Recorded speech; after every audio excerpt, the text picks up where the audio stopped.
Bismillahirrahmanirrahim. Let me introduce myself. My name is Ela Laelasari. I will explain you about the first material and it's about introductions. The students come to school with diverse language abilities, various cultural identities, and multiple perspectives. Given this vast variability in English learners' background, it is not surprising that they exhibit different learning strategies.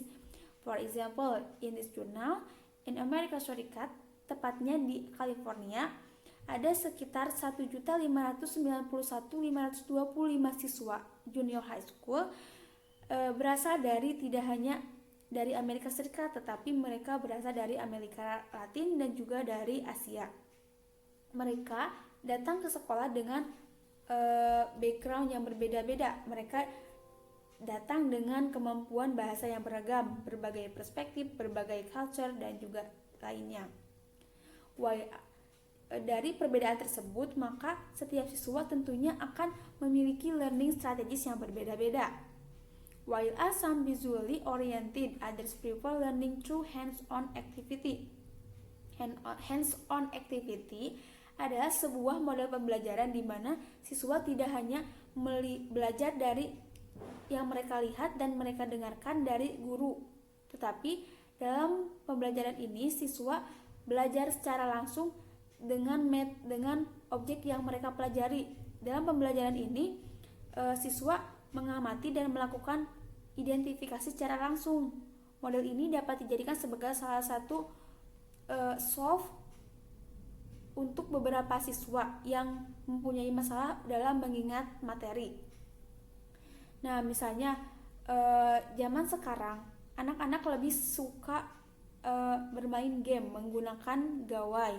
Nah, tidak secara langsung dikarenakan games kebanyakan menggunakan bahasa Inggris. Mereka tidak secara langsung telah mempelajari bahasa Inggris, telah menambah vocabulary mereka. Many also learn by drawing, composing music, and performing. This complex situation is further exacerbated by growing influences of multimedia technologies, which have produced a shift in what counts as a text and what is meant to be literate.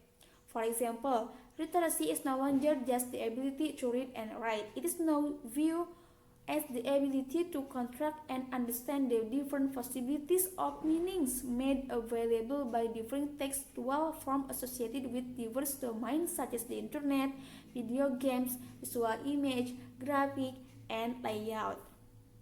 The meaning text has now expanded beyond textbook to include spoken or written words and the different textual forms associated with poster, photographs, graphic, visual image, computer, CD-ROMs, videotapes or DVDs, video, and other digital technologies.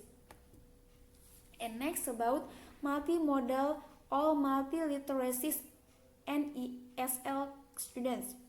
ESL students, English Second Language students. More than ever before, adolescent learners find themselves in schools that are increasingly heterogeneous, multiracial, and multicultural. This has tremendous implications for ESL student academic, social, and personal lives. Jadi dengan adanya perbedaan ini, tidak secara langsung siswa juga akan mempelajari berbagai culture, dapat meningkatkan kemampuan pengetahuan umumnya terhadap suatu budaya. The fundamental issues for literacy teachers seems to be how to make pedagogical choices that integrate ESL students' perspective, prior learning experiences, and identities. Multimodal or multiliteracy pedagogy has the potential to provide students in culturally plural classroom with a more representative platform for meaning making. This is important because English learners come from different backgrounds and thus have different experiences of life. Multimodal or multiliteracy pedagogy can facilitate literacy learning among English learners, particularly in the light of growing orientation towards semiotic and the proliferations of the different text types and technology. Nah, meaning making option is the contemporary word.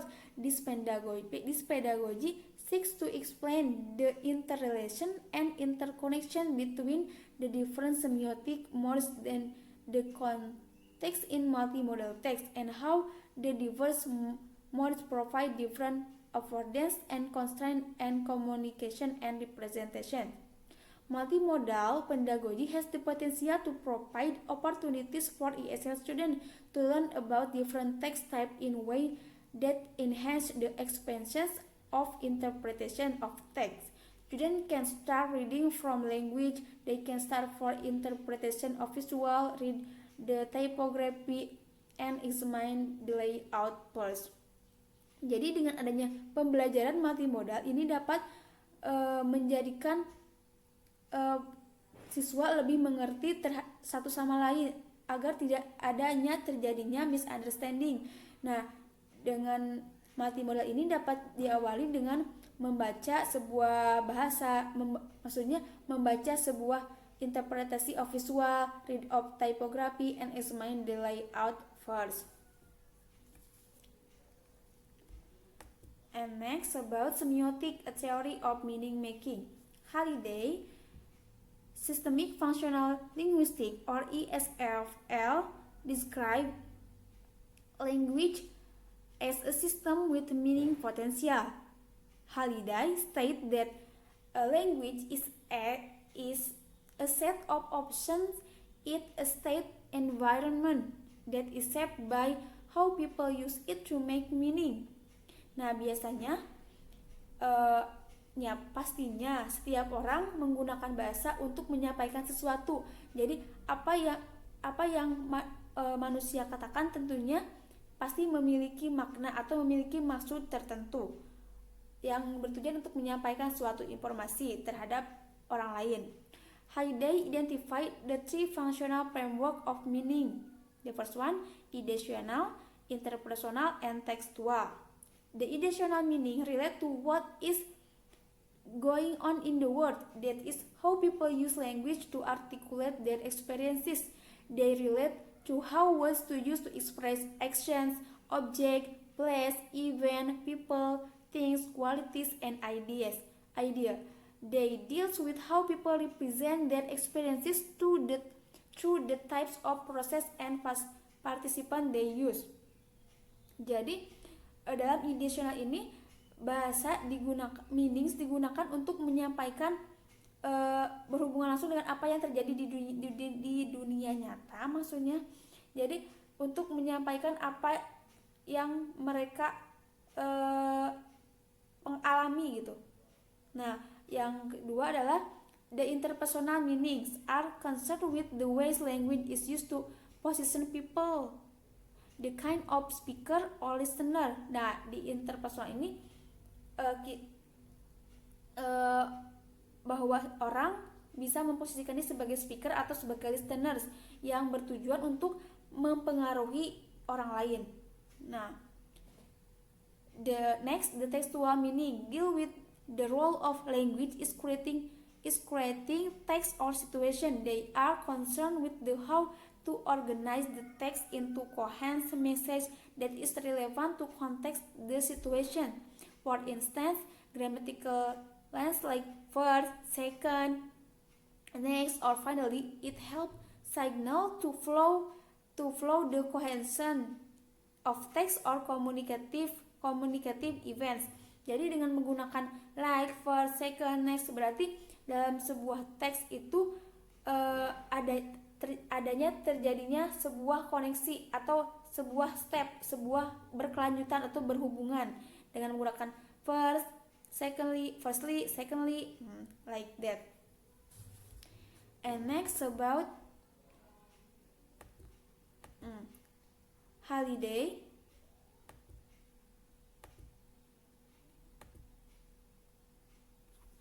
theory to analysis multimodal text central to the theory of semiotics in the notion that multimodality goes hand in hand with the notion multisensory perspective. Now you can see in slide 6.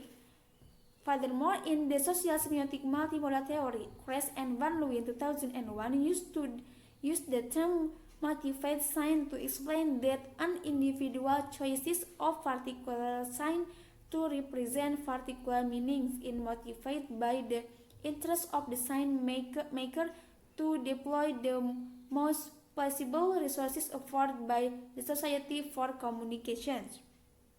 The, the positions that the interest of the sign maker is at the center of the social semiotic theory of meaning through mediated by the cultural, historical, social, psychological, and intercultural environment in which he or she lives.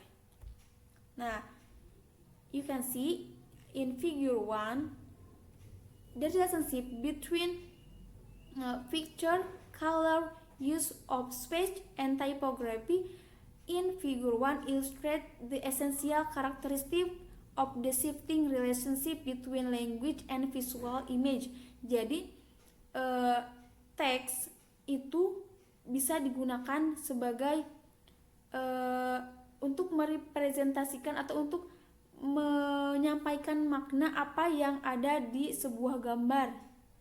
The large of photography depicts an adolescent male who wears black leather or a suede jacket and sunglasses. He is despite as playing a game on the screen on a cellular phone. The designer of the text used the eyes lines vector to connect the main participant and the cellular phone. This visual strategy helped to emphasize the indispensability of the cellular phone the participant social lives. In addition, the physical looks of the phone, the cellular phone, to the participant social life. Jadi dengan adanya kata-kata sebuah teks dalam sebuah gambar itu dapat mempengaruhi seseorang. Tentunya sebagai contoh dalam sebuah periklanan. Nah, di sini adalah contoh iklan cellular phone merek Motorola. Terima kasih. Assalamualaikum warahmatullahi wabarakatuh. My name is Lisnawati and I would like to share about the methodology that used by Ajayi in English as a second language learners exploration of multimodal text in junior high school research. The participants of this research is a junior high school because of its large ESL students population. 18 English learners took part in this study for 3 weeks. The class consisted of 6 male and 12 female students in the 7th grade. For identification purposes, each student was assigned a number they sat in their existing group of 3, and there were 6 groups. Through pre-teaching interviews, they all indicated that has been using and learning English language throughout elementary school and to the present time. However, they explained that they use English only when they were in a class and most spoke Spanish at home. The second one is data collection. Data collection at the beginning of the semester, the bilingual program coordinator assigned a class of ESL Advanced for students to this study.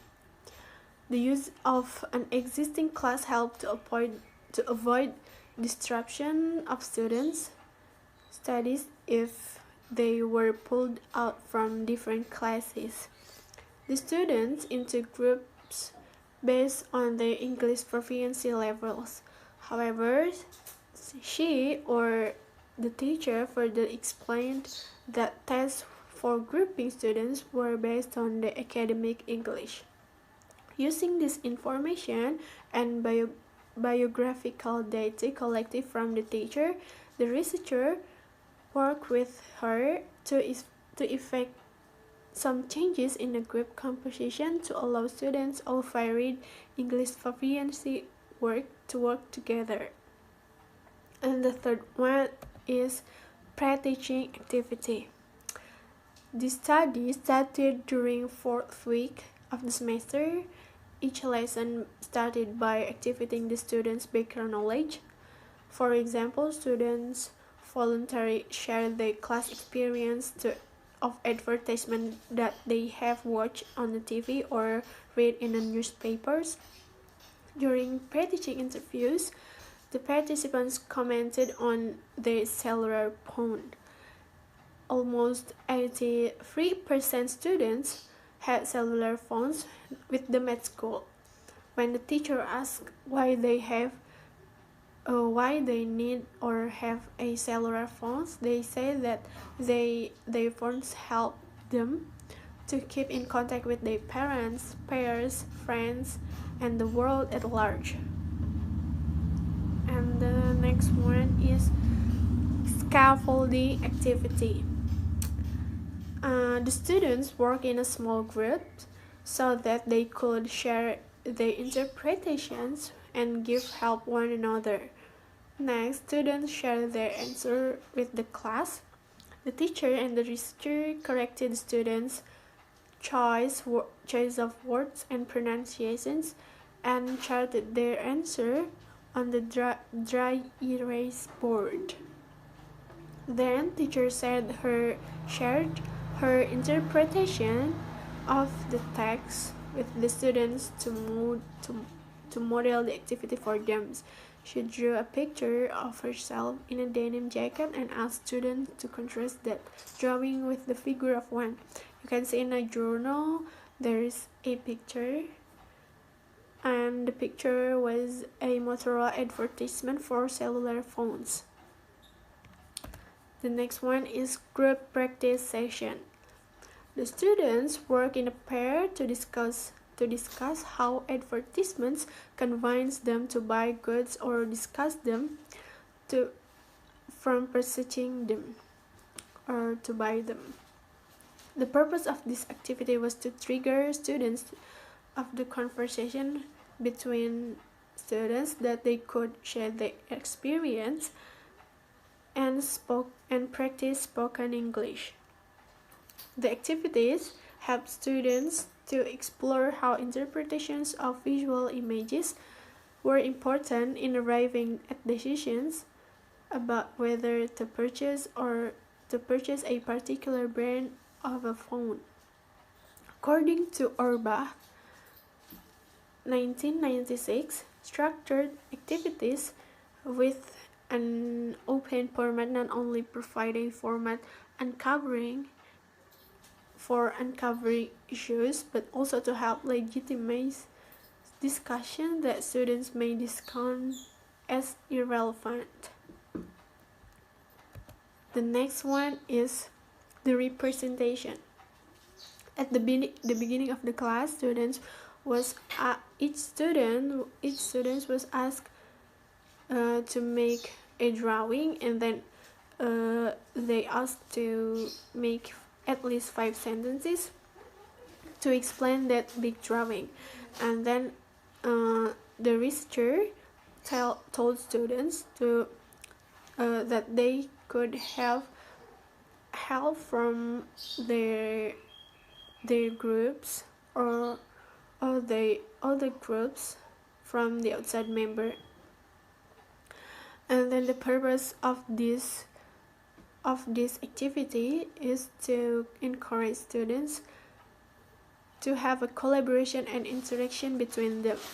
Students who have finished that work have to present the picture or the drawing and explain that 5 sentences in front of the class, and then the other participants could give some questions and also making comments, asking clarifications, and giving suggestions. And the last one is data analysis. Analysis of the students' drawing and explanations were done in relation to the theoretical framework proposed by Kress and Van Leeuwen, 1996 and 2001. paraphrased as follows. The first, individuals use a variety of modes to represent their interests. Representations entails that meaning maker use or makes a particular sign as a means to express interest at a given moment in time. The practice of meaning making and representation is embedded in social contexts in which individuals are historically, culturally, and socially located. Different modes provide affordances for making meaning. And the last is each mode of representation is intricately linked with the social, cognitive, cultural, and affective aspects of students' language learning. That's all from me. Thank you very much. Wassalamualaikum warahmatullahi wabarakatuh. Bismillahirrahmanirrahim. Assalamualaikum warahmatullahi wabarakatuh. Hello, my name is Susi Rahmawati, and then I'm going to tell you about the analysis and interpretation of drawings. Alright, the purpose of this article is to investigate how ESL students interpreted an advertisement and how their understanding of it that was represented through semiotic practices. Atau pada artikel ini menjelaskan analisis gambar yang dibuat oleh para siswa ESL mengenai iklan. Alright, let's move to the figure 2. We can see on the figure 2. The figure 2 represented his or the author's interpretation of the advertisement textually. The students, through an integration of text, color, visual image, and typography, convey a compositional message. Jadi melalui penggunaan teks, gambar, dan warna yang digunakan itu menjelaskan compositional message dari gambar tersebut. Contohnya itu bisa dilihat ada gambar mobil polisi yang sedang melaju di jalanan, kemudian ada gambar seorang pria yang tengah menelpon 911, kemudian ada gambar Verizon Store, ada 2 jalanan dan 1 intersection atau perempatan. Nah, kemudian siswa tersebut juga memberikan warna terhadap mobil polisinya itu dengan warna merah dan menulis tulisan Verizon yaitu dengan tulisan yang tebal dan dengan warna merah juga sebagai visual salience-nya. Yang lebih pentingnya juga siswa tersebut menjelaskan message-nya itu melalui layout of the text. Nah, contohnya tuh kenapa kenapa dia menggambar gambar pria tersebut di sebelah kiri dan letaknya tuh paling dekat dengan pembaca atau yang melihat gambar tersebut. Nah, hal ini ditujukan agar lebih eye catching. Nah, kemudian kenapa juga mobil polisi itu dari sebelah kanan. Nah, hal ini tuh sebagai new information yang harus readers atau viewersnya itu perhatikan ya.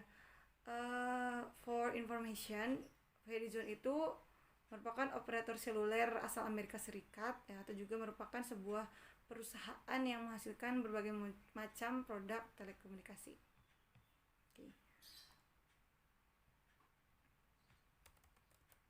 Pada artikel ini juga dijelaskan ketika guru menanyakan kenapa siswa tersebut menggambar gambar itu. Nah, siswa tersebut menjelaskan bahwa gambarnya itu merefleksikan pengalamannya. Nah, jadi dia bercerita bahwa ibunya memberikannya cellphone untuk dia agar bisa menelpon 911 ketika sedang berada di situasi darurat ya. Kemudian di samping gambar tersebut dia juga menuliskan deskripsi, yaitu cell phone will help me get help if I am in trouble. Nah, jadi jelas ya the message-nya itu textually ada di gambar tersebut, sudah dijelaskan secara tekstual. Kemudian ada siswa yang bertanya kenapa warna mobil polisinya itu warnanya merah. Nah, kemudian siswa yang menggambar itu menjelaskan bahwa that he use red to denote blood, atau blood di sini itu bukan berarti darah ya, tapi blood itu merupakan nama geng yang memang sangat populer di lingkungan tempat tinggal dia. Nah, jadi dia tuh menggunakan gambar iklannya itu sebagai informasi mengenai kejahatan yang atau tindakan kejahatan yang ada di lingkungannya gitu. Nah, dia tuh menggambarkan pengalamannya melalui gambar tersebut, seperti dia itu kan tinggal di Los Angeles ya bersama orang tuanya. Nah, di mana di sana itu masih ada pengaruh dari geng-geng itu yang suka berulah atau berbuat kejahatan. Nah, kemudian gambar ini juga ditujukan agar para remaja khususnya itu lebih berpikir kritis ketika melihat sebuah iklan. Okay. Next to the figure 3. Nah, ini tuh menggambarkan tentang how cell phones as important tools. Nah, jadi menggambarkan pentingnya penggunaan cell phone itu. Ya, ada gambar perempuan di samping, ada telepon di sampingnya juga, yang dimana sebagai the use of models to sell products. Nah, di sampingnya juga ada Nextel Store, atau ini juga sama ya seperti tadi. Nextel itu kind of wireless service operator. Dan kemudian kenapa diletakkan di sebelah kanan? Ya, sama tujuannya agar sebagai new information, agar viewers atau reader fokus terhadap new information itu, sebagai new information that the readers have to pay attention. Alright, let's continue to the next slide. How is the choice of a sign shaped by the identity of the sign maker? Advertisements are a powerful tool of identity formation for youths because the discursive practices of such text affect the action of adolescents in social semiosis. Atau iklan itu sebagai powerful tool dan memiliki dampak yang besar terhadap para remaja. Nah, let's move to the figure 4. Bisa dilihat di gambar 4 itu about students' interest in sleek cars. Nah, jadi students yang membuat gambar ini tuh memfokuskan lebih pada gambar mobil mewah yang dia gambar ya, agar si viewers itu lebih fokus terhadap fancy car yang dia gambar ya. Nah, hal ini, gambar dia itu seolah-olah menggambarkan kehidupannya ya, dimana dia tuh seperti memiliki seolah memiliki mobil yang mewah. Nah, sedangkan di asosiasi atau dikaitkan dengan pemukiman di Los Angeles itu biasanya orang-orang yang tinggal di lingkungan yang miskin atau yang kurang itu, mereka hanya memiliki mobil yang yang sudah tua, terus rumah yang sudah lapuk, jalanan kotor, dan grafiti atau lukisan-lukisan atau coretan-coretan di dinding ya. But in his drawing, the students challenge the stereotypical assumption and created a new identity for himself. Jadi dia tuh seolah membuat dunianya sendiri di mana dia memiliki mobil yang mewah gitu. Kemudian ketika guru bertanya kenapa dia tertarik terhadap fancy cars, dan dia juga menjelaskan bahwa I think it is cool to have a nice car.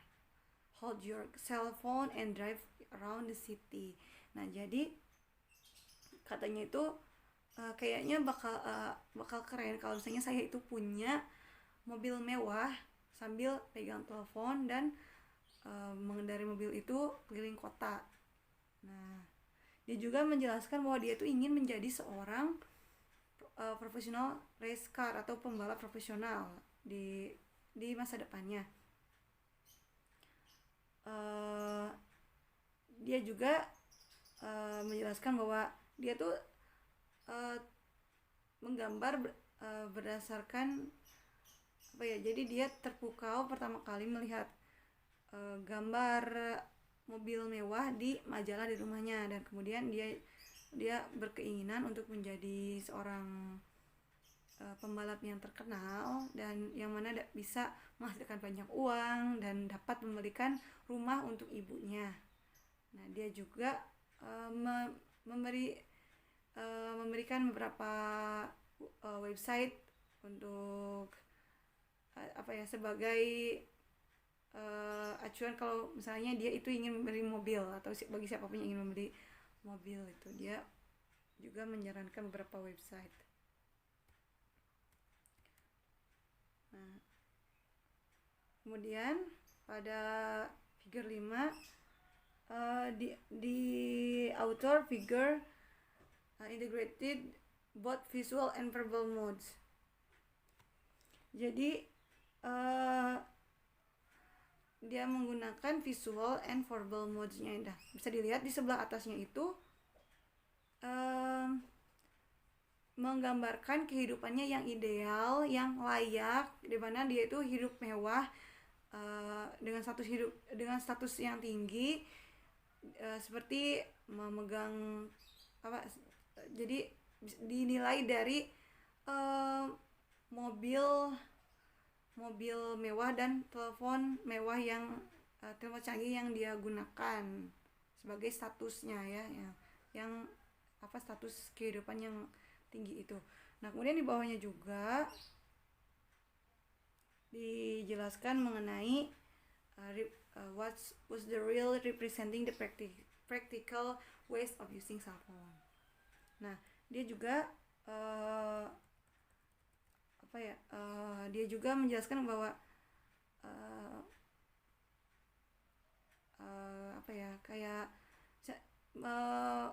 menggambarkan dari gambar tersebut itu seolah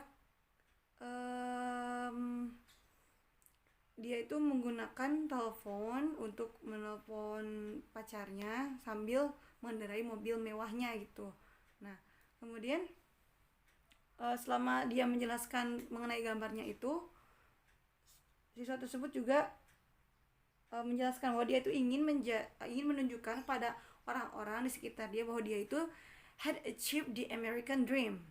Nah, dia juga menjelaskan bahwa ketika dia kecil, ketika masih di El Salvador, dia tuh ingin sekali atau tertarik terhadap mobil-mobil besar atau mobil mewah itu, dan menurutnya itu hanya orang kaya di daerahnya yang memiliki mobil bagus dan besar itu, dan biasanya orang-orang itu lebih hormat terhadap mereka yang status sosialnya lebih tinggi. Right, next. How does the integration of different modes change the shape of knowledge and learning practices in the classroom? The integration of different modes in the next two figures offered authors different points of entry into composing the text. The multimodal structure of the frames open up multi-directional paths for the students to compose their text using different types of resources, including text, color, typography, and visual elements. Okay, as we can see on the figure 6, the author used the opposition between the given and the nude to structure the relationship between the verbal text and the visual image. The female model was depicted as the given and the verbal text as the new information.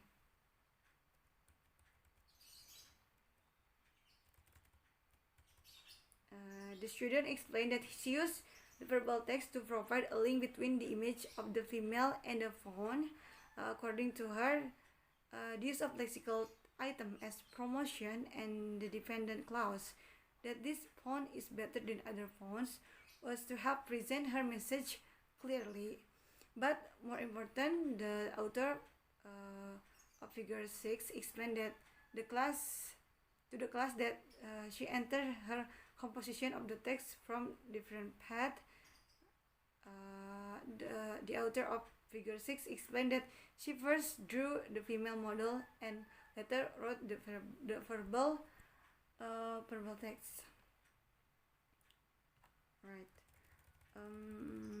During the presentation, the teacher asked to the author why she drew a female rather than a male figure as in the original text.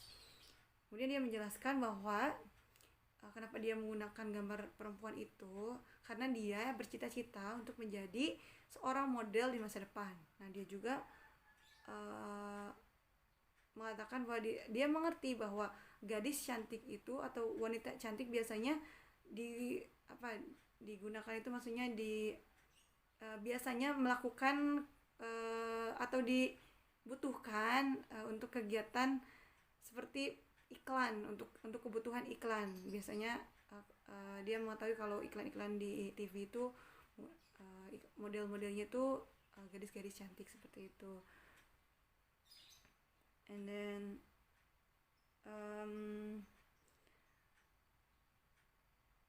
one of student asked the presenter why she thought that using a model was appropriate for promoting solar phone.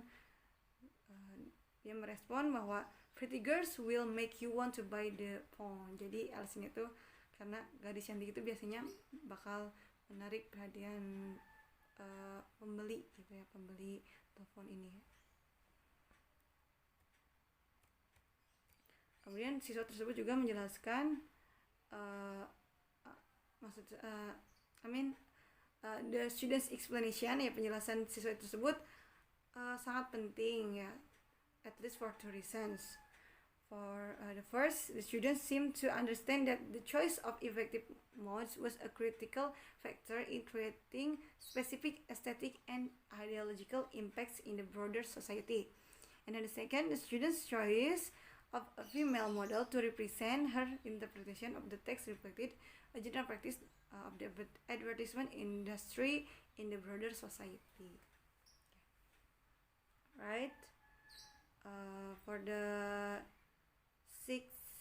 7 pictures, at the figure 7, we can also see that ya ini juga sama gambar iklan telepon, hanya saja the author of figure 7 also approached the composition differently and said that he first composed the verbal text and finally drew the font. Nah, jadi dia tuh bedanya nggak menggunakan model, jadi hanya menggambarkan produk teleponnya itu, handphonenya itu, dan menuliskan fitur-fiturnya saja. Kemudian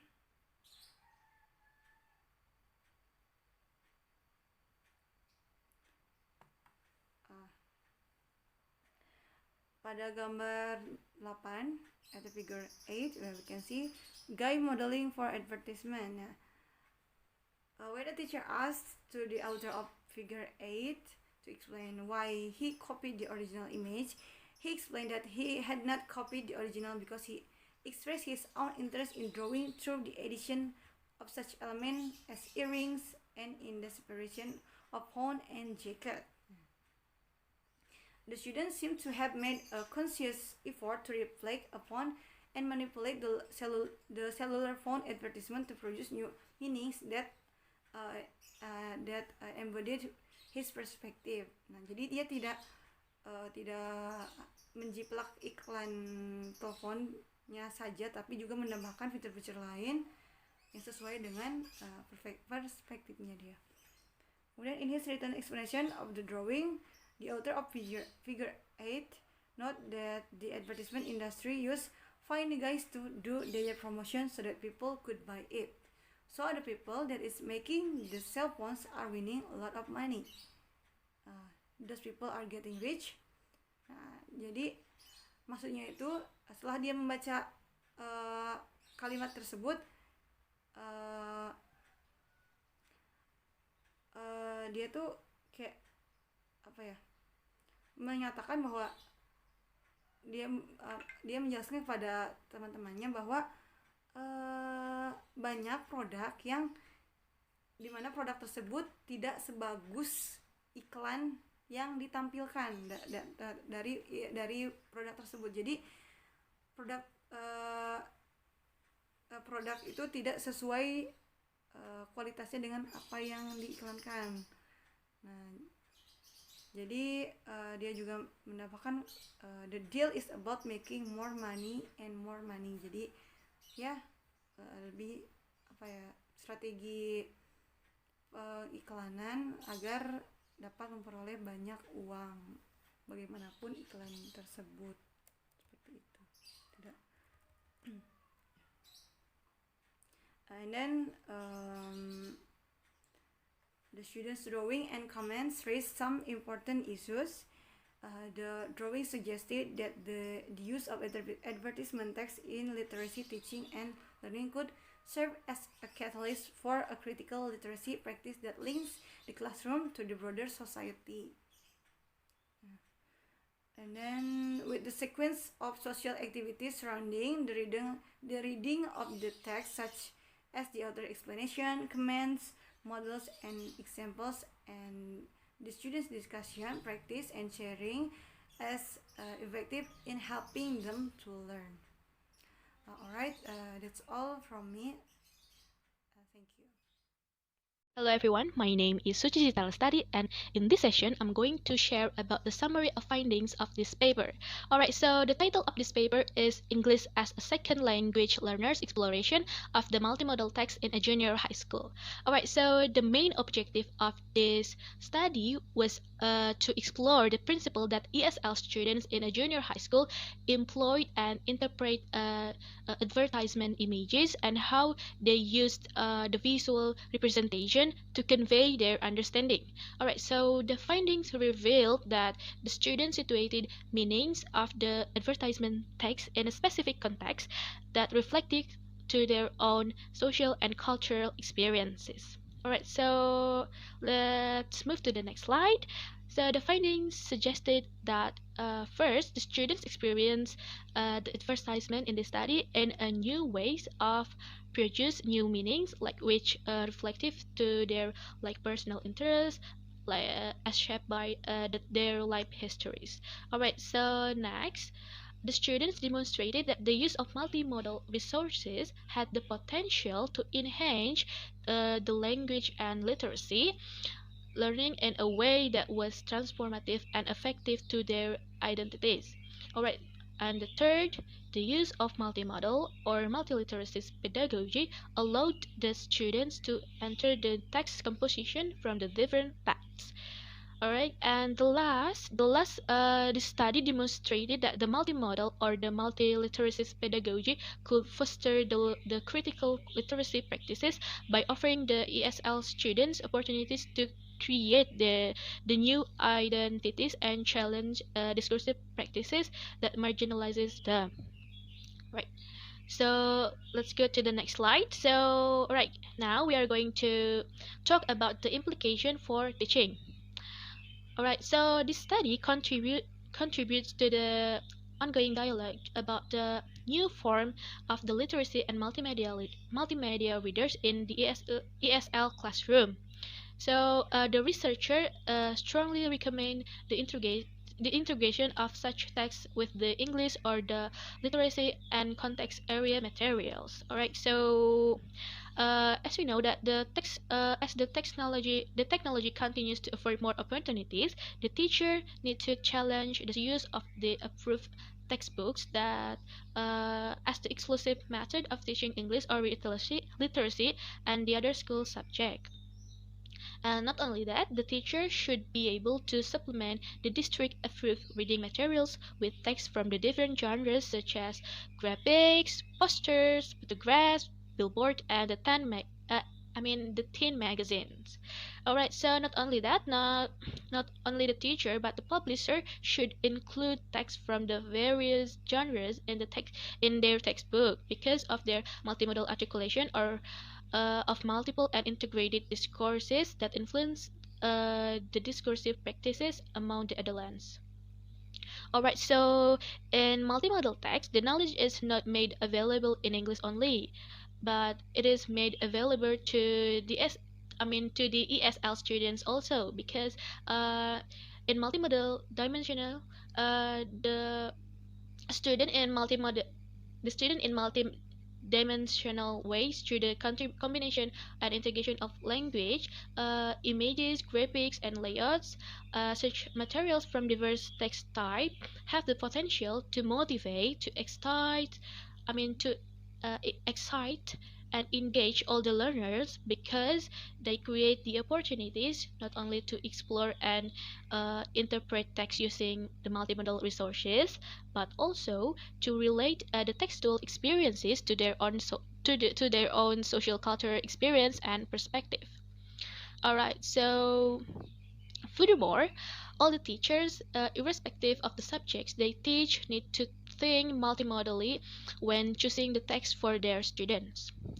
The teachers need to relate their teaching materials to the life skills, social interests, and application of multimodal text as contemporary and important text type in English language learner lives.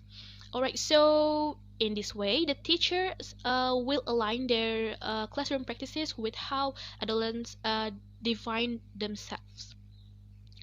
Alright, so in addition, the multimodal texts are a powerful means for teaching critical thinking. For example, social studies teachers can motivate students to analyze, interpret, and critique political advertisement to account for their social, culture, and ideological production. Alright, so the students will be engaged in sifting through the complex text composed of like language, color, pictures, and graphics to understand the politics and aesthetic of the advertisement and then relate them to the politics of the broader society. Alright, so this will encourage students to reject the single interpretation of text and instead deconstruct materials based on their experiences and perspective. Alright, so in conclusion, ESL and context area teachers may need additional training in multimodal or multiliteracy pedagogy as this emerging approach continues to unfold. The researcher should consider developing an analytical toolkit or meta language for multimodal pedagogy. This is very important as what students learn about multimodal text and meta language are interrelated and connected with their learning strategies.